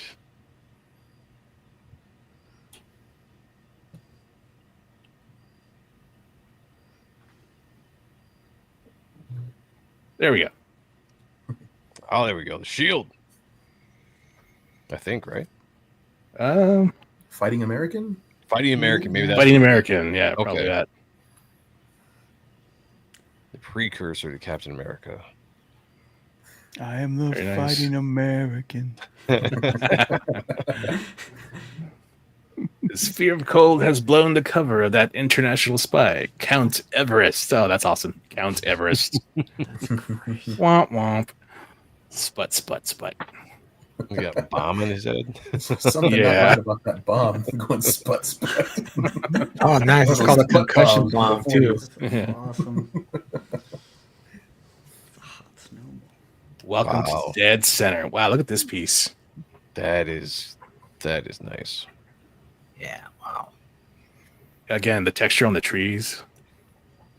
It almost looks like he's got, the punk underwear showing, kind of like. Yeah. If I didn't know better, Yeah, Yeah, I would yeah. think yeah. it. Like This if Robin guy's Hood could listen to totally Kid Rock. Rocking the inner I city. love look. the old miner or whatever he is. Sitting Yeah. next to him with the corn pipe in his mouth. He's just like, yeah, this guy's pretty cool. Yeah. You better not go down that road. Yeah, even the holster, he just throws in some graphic, like just circles. Yeah. Some Kirby tech circles there. Yeah. Mm. Man. I had no idea just how long he drew. I always thought that he started drawing right around the time he left the army or after World War II. I had no idea he started at 14, which was amazing. Yeah. Yeah, that's crazy, man. I didn't know that either. Yeah. Did you see those pieces, Joe? I didn't. Before you, if you're gonna go show that again, I got just a quick question for Yeah. Dan. What do you think of when you look at what's the perspective on this page? Like when you look at the perspective grid. I mean, what do you think when you see this? Because I feel like it's off, but it works. No, And I'm just wondering if that's correct. It's pretty perfect. Is it really? If, Okay. If anything, the perspective maybe might want to, because it's so forced. Maybe you might want to make that bicep a little smaller. But I mean, I'm nitpicking, No, for sure. I just look at No, I see what you're talking about because you got that perspective, this angle for the house. Well, it's just that. but then the it's just that- feet are kind of down this angle, this way, like the ground here. It's just that. Well, Slopes down. the reason I'm saying is the torso cavity, chest cavity, Mhm. is close to the bicep, and it's too big for the. If you made the chest cavity larger, then this would be perfect. You know what I'm saying? But here's the thing: it's like I did this the other day when I was drawing online. It's like you kind of sort of fit things into the page, so they fit on the page. Mhm. You know what I mean? Mhm. So something's got to give. And you want to see that face. You don't want the face to be too small. yeah. You want to want the hand to be too small. So something's got to give, and so it's a little bit not realistic, but so what? He's got to. That's what's great about comics and style and stuff. You can get away with stuff, and it still looks freaking dynamic. Thank you. And that was kind of my point I wanted to be is that sometimes that Sean and I always call it like the cool factor, right? Does it look good even if it's not necessarily the most perfect perspective or gridded out thing that you might see? You know what I'm saying? Foreground and background, some of this kind of looks like it could be off a little bit as far as, he looks like he's falling away from the background Right. that's sitting on a certain plane, and I get he's kind of on a hill there, but my point is that it doesn't matter when you look at this. you look at the coolness of this page and just the dynamic of the way it's drawn, and you don't automatically think of like, oh, like this grid here it's off, or this should be this or that. That was just my kind of thought. I wanted to see what you thought about that, Dan, because I know you're a lot more technical, and your knowledge of that kind of stuff is a lot more than mine is. And it's pretty realistic, though. It's pretty realistic. Oh, it's very realistic. I mean, I'm saying it's pretty accurately drawn as far as I'm concerned. The anatomy's right. Oh, for the anatomy, yeah. I'm just talking about like the entire page itself, like the environment, like the perspective grid, the eye line, and all that stuff, wherever it comes from. I'm just wondering because the way that the character is, I don't know, he's got like this lean to me. But anyway, my point is that it looks fantastic without a great design too. The rickety old place framing the picture and the tree coming up. Right. Yep. It's a nice circular design, kind of cool. Yeah, very well done. That's awesome. A good question, Dan. Where would you put the horizon line on this image? Oh, it goes lower, much lower by his like below the tree stump. It's below that. Down here? Yeah, right there, because he's on a hill, and that's fine. Should be right there. Okay. Okay. It's like because the perspective of the building. Right. So if you follow those converging lines on the building, they'll go to the horizon line. Okay. Okay. Yeah, that's kind of what I was wondering too. Because when I do perspective, when it comes to like the horizon line and the grid, a lot of times it's really kind of on instinct more than anything. I try to do a little bit of work, but it's never been my strength. But I just try to draw stuff that looks correct. Mm-hmm. I know you could probably look at some of the stuff and be like, technically this is off here or there.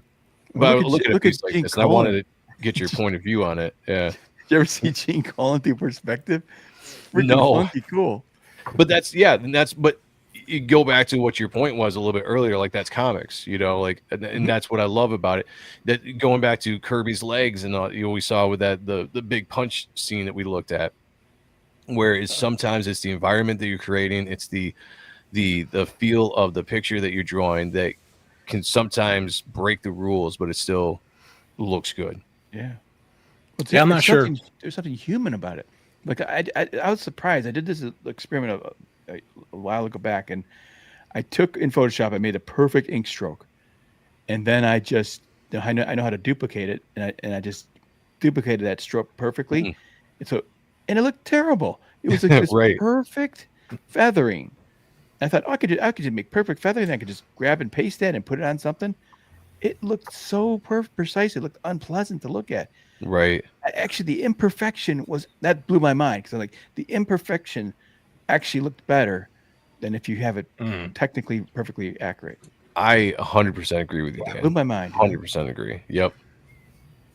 It looks almost more natural than the perfect line work. What it is. Yeah, I can't explain it either. I've never been able to explain it, but I know what you're talking about, and I 100% agree.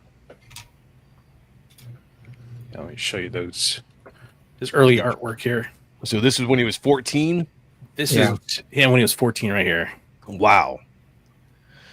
That is a talented kid right there. And just the braveness to like, I'm going to submit this to the New York Cartoon. Yeah. It got rejected, but still, like, he's submitted. That's awesome. Yeah, that's impressive. At 14 years old. Wow. Yeah. Yeah, that is one really talented young kid. That's just raw talent right there. 14 years old. Wow. I thought that was Hitler at first. Yeah. Well, the Hitler stash was pretty popular until Hitler That's ruined true. it. That's true. Yeah. Until he ruined it, for all time. Yeah, I was just gonna say it gets a raw rap now because of Hitler, but yeah, I guess that was kind of a popular thing back in the day. Style. Yeah, it was a Chaplin. I think Chaplin popular. Yeah. I'm kind of glad he ruined it. It's a stupid mustache. It's like either grow something there or have nothing. Yeah, if it wasn't for Hitler, we'd still be wearing it today. You're like, hey, you got something on your lip. Oh, you didn't wipe, Right. I always wanted to do the reverse Hitler, like shave just the Hitler mustache and keep the beard. Yeah. That'd be awesome. I've done that before. Just shaved the mustache and just kept the underside of the beard. Yeah. Styles you do when you're in a band. You're always trying different things. You're like, well, good. I look good in any way, so it's all good. Now the Kirby ladies weren't exactly Kirby. the most beautiful necessarily. No, they weren't. It's funny too because he could draw that absolutely beautiful picture of his wife. Right. You know what I'm saying? And Yeah. with the curves and just the softness of the face and everything. Yeah, again, like I wonder what inspired him with certain things. Because if you look at the lady on the left, and I know this is someone that came after him, it kind of reminds me a little bit of Walt Simonson in the face. Now the lady at the bottom, is that a Marvel Mother. editor or a Marvel writer or I think so. It's gotta be. I think it's the one that just got fired. Teacher. Yeah. It's the DC writer. it's kind of a trans thing going there.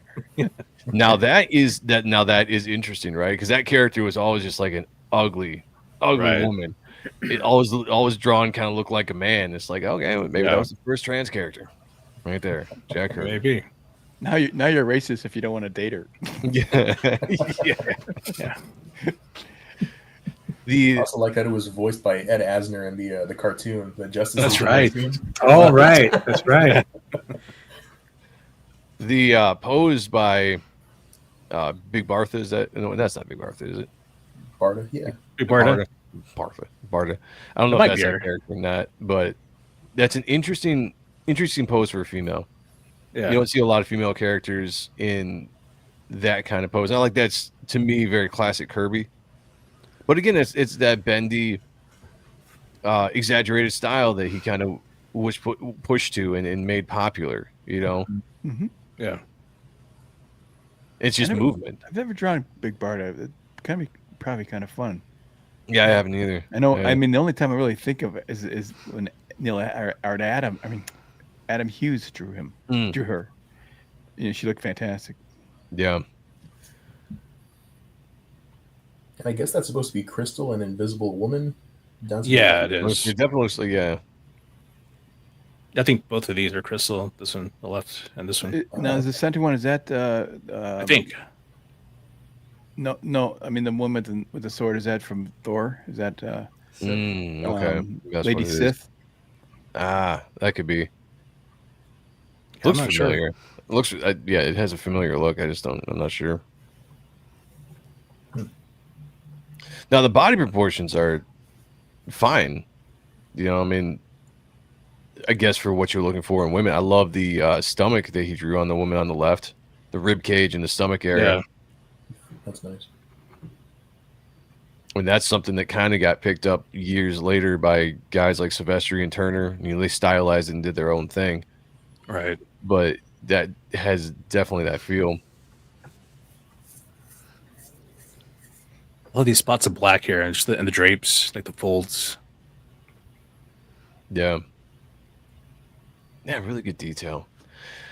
It's funny. I don't really spend a lot of time going in depth looking at a lot of Kirby's art, except for just like looking at the pieces and just admiring it. But this is the kind of the first time going like really in detail, which I do appreciate you doing this, these scans and everything, because there's a lot of detail in some of the stuff I've seen in his work that I actually really didn't know that he got into that much detail. Like he's always had a lot of stuff going on, Right. but like, yeah, all the folds here, the lighting and everything, like I don't think I've seen like that kind of stuff from him that I paid attention to.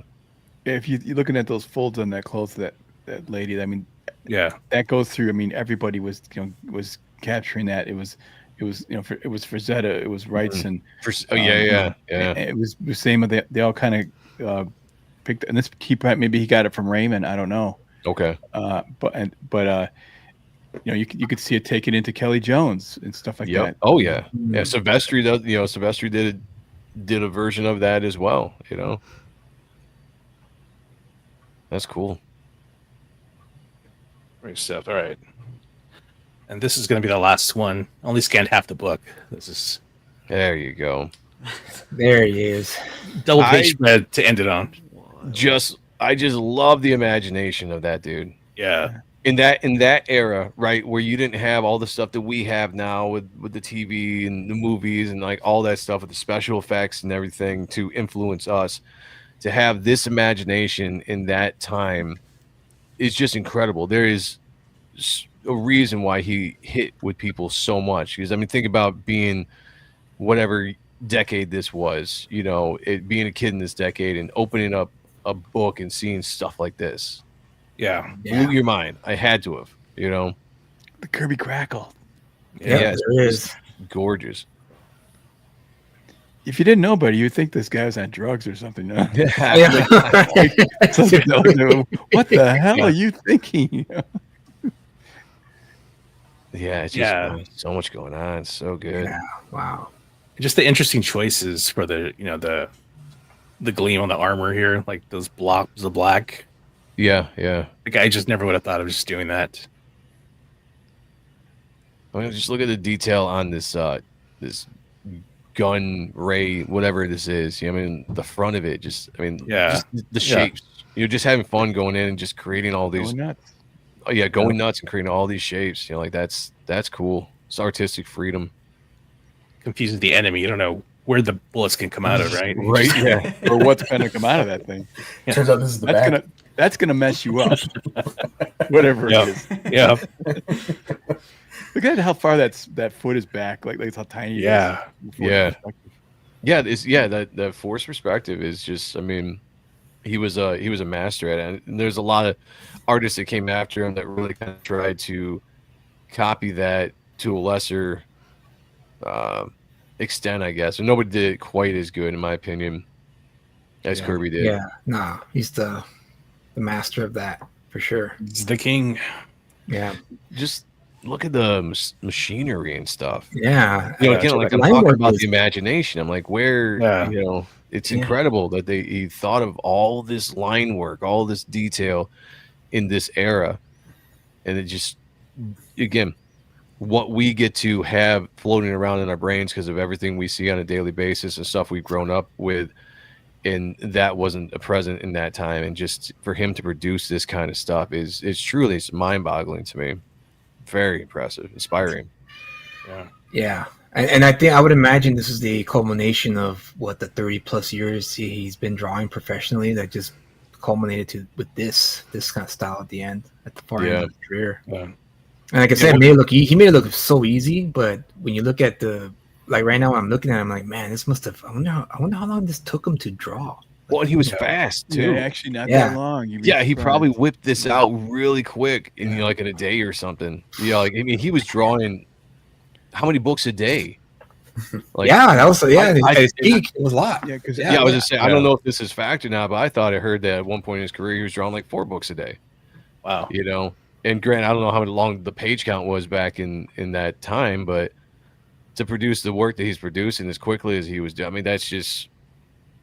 It's untouchable. I can almost tell you that he probably didn't use a straight edge on any of it. And that's even more impressive if that's the case. Wow. Those lines are just freehand lines because there's just no time to be pulling out your edges and going. Right. Yeah. Yeah, like I say, he's been doing it for so long that it's just second nature at this point. That's true. That's a great point, Dan, because you had to pull out your straight edge and do all of these tiny little accurate lines would just be insanely such a chore.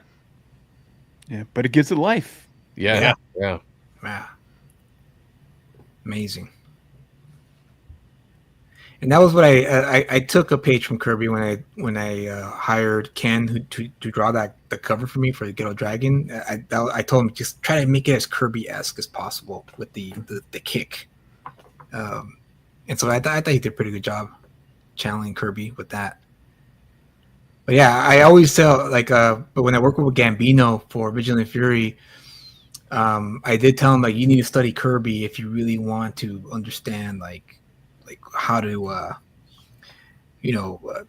push the boundaries a bit if you want to push yourself. Yeah. So I said don't look, if you don't like the style, you don't have to look at the style, just look at his approach to sequential storytelling. Even with this double page spread here is just absolutely that's a great point. That's a great point. Yeah, just if you even want to just ignore the style, Just look at the pieces of art for what it is, the imagination, the atmosphere, the settings, just the positioning of characters. Mm-hmm. Yeah, so well done. Let's see. Fred Centerfield says Kirby's rumored to have turned out 4 Okay. pages a day on occasion. All right, maybe Yeah. that's what it was. I knew there was a 4. That's crazy for a 4 day. pages. Okay, That's gnarly. yeah, that's insane. But you know That dude was why a he was doing workhorse. that? Didn't use an eraser either. No, he did. Yeah, I didn't. You know What, why? he was wait, doing wait, that? hold on. What? Really? He didn't use an eraser, or is that? I have no Had- idea if that's well, true or it not. is- I was gonna say okay, had to I was have about used to it. say like, oh no way, dude. He did. He was discouraged from using it. Let's say it. But yeah, probably he loosely put it on there. Just went to town. Yeah, But you know, the reason he was doing that is because he probably wasn't getting paid that much per page, so he had to use Right, cranking yeah. these babies out. Yeah. You know, That makes sense. although he was Especially still probably back then. making pretty okay money. Because I remember Buscema talking about this, where he goes in the beginning when comics were selling so many millions everywhere. You know, you could have a good living as an artist. You could buy a house. You could have a family. You could have true. comfortable living. Yeah, things were so much cheaper back then too, for sure. Yeah. Like that's it probably wasn't bad. But yeah, I mean, but I've heard that the dude was just a workhorse until the day he died. Well, even until I got arthritis, Yeah. Well, you're right. Yeah. Until he couldn't do it anymore. he couldn't draw anymore. Yeah. He literally worked his fingers to the bone. You know? Exactly. Yeah. Yeah. Man. Yeah. He destroyed his hands doing what he loved over a lifetime of art. Yeah, but here we are though, still studying his art to this very Mhm. day, 2025. You know, and yeah, it's one of those things I tell every young artist that I ever meet: just go look at Kirby, study Kirby. You won't regret it. Yeah. It's one of those things though that like newer artists don't appreciate. Like I said earlier, like I didn't Right. appreciate it when I first saw his artwork. Yeah, right. Same here. It takes a while to understand what it was that he was doing. I remember when I was a kid, and again, I grew up in the '90s, and my artists that I admired were like Jim Lee, Silvestri, Tom McFarlane, all these guys. I remember the first time I saw Kirby art, I was just like, "What is this?" I didn't like it. It was not Right. something that resonated with me. It wasn't until years later, when I grew up a little bit, that I could actually appreciate what it is that I was seeing. Yeah, And we were talking about that earlier. All of us, a lot of us, me too, had that experience where it took until you got older that you realized just what Yeah. a designer he is. You know, yeah. Yeah. So the title of King is very fitting for Jack Kirby for sure. Oh, definitely. Oh yeah, hands down. Yeah. So Dr. Mass says he was quoted as saying, "If you can't do 3 pages a day, throw away your effing eraser or something close to that." That sounds familiar. That's that generation, right? Like, I just Right. can't get it Yeah. done, and get out of the way. Let someone else do it then. Yep. but it was probably pretty fun too to draw. You know, when you're forced to draw fast and you have to simplify, it can be kind of fun to draw like that. Yeah. I mean, that's what I was. The last King show I was on with you, Dan. Like that's what I was saying. Like drawing with all you guys is we're doing a 2-hour time limit or thereabout when we draw. And it forces you to draw a little bit differently than you would to not overthink. Yeah. And I that's good. That helps me at least grow as an artist in simplifying things and turning out some pretty decent work. So yeah, sometimes that pressure is needed. Yeah. Also, it forces you sometimes to become a better designer, and think, because actually, I think better designs, more simple, better design. Look at Mike Mignola, how simple his artwork, but it's so strong because he's got that just some simple shapes, and those simple shapes are great graphics. Yeah. Right. Yep. Fred says that page count came directly from Mary Severin when I took a tour of Marvel back in the 80s. She also mentioned he rarely erased. Wow. Okay. Wow. So the legends are true. Well, I wonder if that's like when he inks himself, because if you ink yourself, you don't have to erase as much. because if you're lightly drawing or whatever, you can get that information in there and then go right to inks and finish it all out, and boom, you're done. But if he did that just in general, then that's impressive. Yeah. Yeah. That's, Yeah. I think absolutely. didn't Joe Sinnott, he inked a lot of Kirby, I think. Yeah. Very slick style that kind of matched Kirby's boldness. And Yeah. famously Vince Coletta. Oh yeah. That remind me again. That was the inker who ruined his pages. Yeah. oh, okay. Yeah. Okay. He was, I heard, he was I heard pretty about him. Yeah. notoriously known as a real hack, you know. Oh, But Ah. if he ever, you know, he was making money. But when he slowed down and he took his time, he was a pretty good artist. Just, you know, these guys weren't thinking like us, like, oh, we got to do great art, and you know, right. Right. they were just like, Yeah. job, get it done, get paid, Yeah. you know. Yeah, because it really wasn't until like decades later that the really stylistic, detailed rendering came about, like, you know, the 80s and then especially in the 90s when it's just people went crazy. And yeah, back in the day, it was just kind of like, yeah, get it done, get it out. I mean, they're cheap books. They were put out for whatever they were, you know, and it became much more of like a real art form for people to go in and really just be like, I'm gonna noodle out every single thing I can noodle out, which I love. Don't get me wrong. The detail and the line work, I absolutely love that stuff. But it became the detail over the storytelling, and not that storytelling was bad, but like that was the focus. Like, how can I make this page just look amazing? You know, especially because the resale. You know, these guys were selling these pages for lots of money in the 80s and 90s, especially the 90s. When you draw a splash page, so let's do a lot of splash pages. You know, let's do a lot of detail. Fred says Kirby inking himself was extremely rare. Okay. Yeah. Well, that might be a reason too why he never erased, because if he's got somebody else inking him, they're doing the erasing at the end of the Yeah. Oh, yeah. at the end of the page anyway. So as long as you're doing the basis of what you're doing and it's dark enough that the inker can interpret what you're doing, yeah, you probably could knock this stuff out a lot faster. Yeah, if Yeah. you have a good inker, you know, they can finish the drawing for you pretty well, you know. Yeah. Yeah, that's what I was gonna say. Is like back then the inkers were considered finishers, Right. not Yep. just Yeah, inkers. in the assembly line of production. Yeah, I was gonna say, like, the artist was a storyteller, you know, maybe they drew a little looser, maybe they didn't, but that inker came in, they really put the polish on it and finished it out and gave it that final look. It's much different than what it became. Yeah, I sat next to Bob Wycheck, I think you're at a convention, and he was telling me about Buscema giving him those fantastic 4 pages, and he said there wasn't much on the page. He goes, I had to really, you know, John was just cranking those babies out for money, you know. Right. And he was just like, you know, what he cranked out was still good though, because you know, just a couple of lines from Buscema is like it's all there, you know. But but still, backgrounds and things like that weren't really. You had to kind of go in there and do a lot of work. We should go back to doing that. Yeah, let's just go back to doing it. Yeah, I'll yeah, crank. that's I'll start. Yeah, I'll start cranking. I'll just hand a bunch of the work off to my inker and be like, "There you go. Finish it off. Let's go." Yeah, learn from the masters, right? Yeah. Yeah, exactly. Yep. Faster put out, right? Yep. You hear that? From All right, me? You guys. just pass it off to your inker. Yeah. I'm send him. I'm Whatever gonna you- send my, you I'm gonna just send my wanna do your inker colors like a to pick it blank up. page. Well, This is your that- job. It'll be a new golden age for inkers. Yeah. Age rate. You know, seriously though, that really doesn't work in the crowdfunding way, though, because we No. have to charge more for our books. And Right. it's Mhm. like in the Right. past, you know, when you these were on the newsstand, they were just easy. They're cheap, easy to buy, Mhm. and you wanted a lot of them.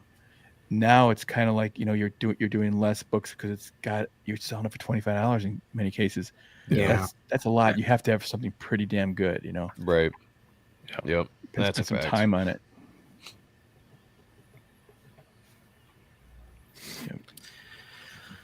Well, guys, that's it for today. As far as the pages go, if you're interested, I'll probably do this again next week. We'll do part 2 and do the last half of the book.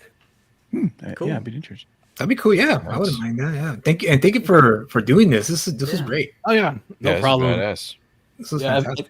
I've had the book since December, like I said, and I've been wanting to go through it. I just hadn't had time. I thought it'd be a fun thing to do. Yeah, no, this is really cool. Yeah, thank No, you for thank you. scanning it in and all that.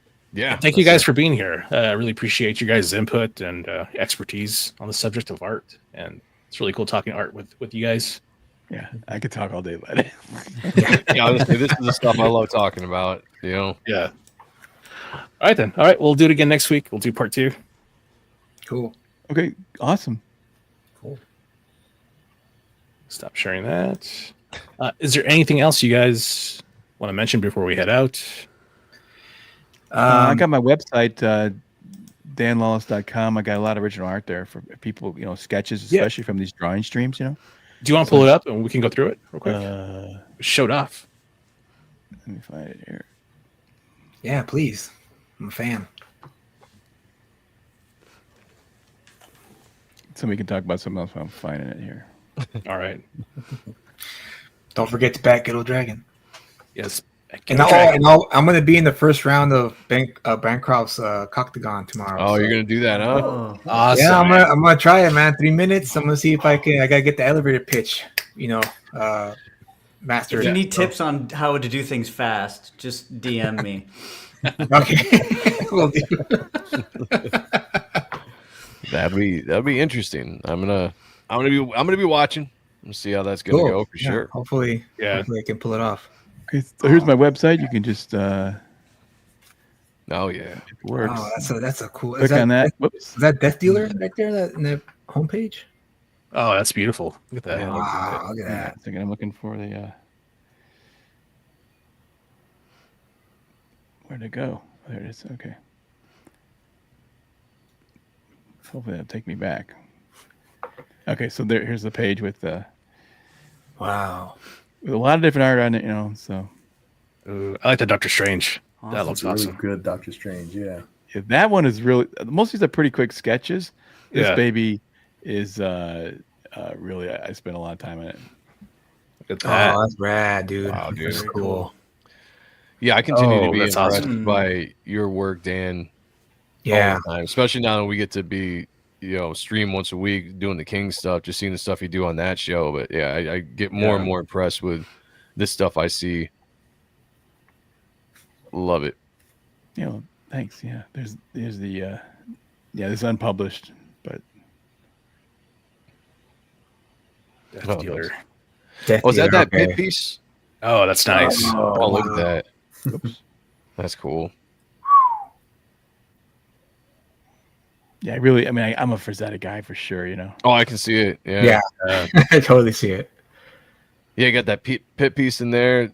Cool. That's awesome. Nice. Yeah, actually, the Awesome, funny thing nice. was this was we auctioned these off at the end of the show, Yeah. and this guy he didn't pay me for it, And, Oh, what a loser.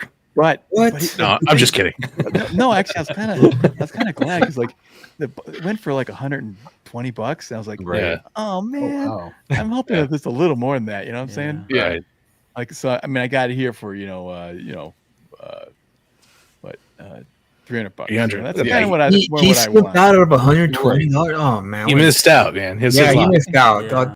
That was But dumb move. it's like that's part of the show too. It's like Yep. actually you're trying to, people are there watching. You want to reward them somewhat, Right, Being yeah. there, give them a Right. good deal. So it's fine. I don't Yeah, know. some people get some great deals on that show for the Yeah. art that's done Yeah. by, and sometimes some pieces go for some really, really nice amounts. But I would say that, a lot of people that are out watching the Kings and bid on the art get steals pretty much almost every week on certain stuff, which is good. That's why we do the show. It's fun. It's entertaining. Yeah, People that's get cool. good art for cheaper, prices. So, I mean, it works. Yeah, that's awesome, Dan. Thanks for sharing that. Yeah, that's Thank great. you.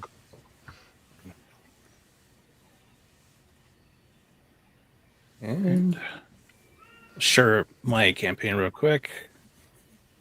There we go. I'm just 2 backers away from 40. This is Cephas, story about a vampire who's out for revenge and out for redemption, ultimately. And I've got the first few pages up here on the campaign, so anybody can go and read these pages. Kind of a little bit of his origin. Burned by the sun. That's great. That's fantastic. Yeah, he gets burned by the sun and heals, and he's kind of scarred for life after that. I like the And he's- colors. Awesome. Thank you. I appreciate that. Yeah, it's looking good, man. Oh, that's I great. like that. Yeah. Yeah, I remember that's the good, first time I man. saw that page, I was like, hell yeah, that looks Yeah, good. that was dope. Tons of energy. Mm-hmm. That's what comics. You got to bring it, man. It's Yep. like, And there's that Kirby-esque dynamic. yeah, the forced perspective. Yeah. Yeah. Perspective. Yeah. Well, yeah, that's my campaign. Go out there and back. I need 2 more backers to hit 40. This is Mauricio Ayalo, who we've got here tonight. That's me. Nice. So I've got a card that'll be going out to all the physical backers. And Very cool. that's my thing. Awesome. So thank you guys again for showing up tonight. This was a lot of fun. I really enjoyed it. Had a good time. Good way to Yeah. spend my birthday night hanging out with you guys. Oh, Happy I forgot. birthday. Happy birthday, man. I was gonna Happy say that, birthday, and it took me Talking so long Kirby. to get in here. But yeah, Nah, happy you're birthday. good. What's your number here? Yeah, tell us. Let's go. I'm Come on. 97 years old now. Oh, jeez, come on. Yeah. You look good. Keeping myself together with Bang Game Band-Aids. Yeah. No, I turned 46 today. What? Man. Yeah. Really? Whoa, you Yep, don't look yep. it, dude. You don't look Dude, it. I was gonna say you were younger than me.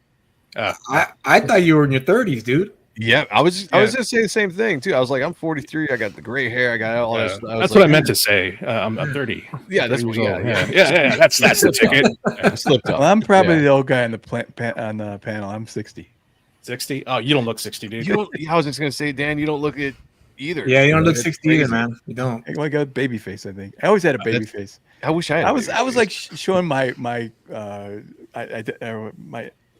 card, whatever my what do you call it, my identity to I get carded all the time when I was like Yeah, right. 35, 40. Like, when's this gonna Nice. stop? I finally grew a beard. Like, I think that's put an end to it. The beard does Yeah. help. Yeah. Yeah, it does. yeah. It's like, dang it. Well, awesome, guys. Thanks again for hanging out. Thanks, everybody out in the chat for watching and joining us. We'll catch you guys next week. Everybody, have a good night.